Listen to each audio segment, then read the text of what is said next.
అందరికీ నమస్కారం. జై భారత్, జై జై భారత్.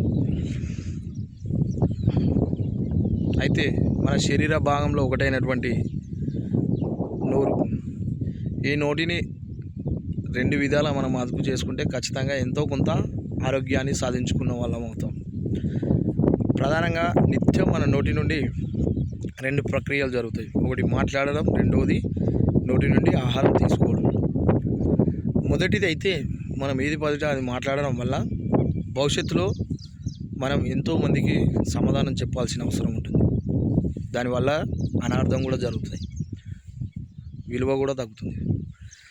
ఇక రెండవది, మనం ఏది పడితే అది తీసుకోవడం వల్ల ఖచ్చితంగా భవిష్యత్తులో మనం అనారోగ్యానికి గురవుతాం. ఈ రెండు మాత్రం ఖచ్చితంగా జరుగుతాయి. కాబట్టి నిత్యం మన నోటి నుండి జరిగే రెండు ప్రక్రియలను ఖచ్చితంగా పొదుపుగా, పరిమితంగా చేయండి, తీసుకోండి.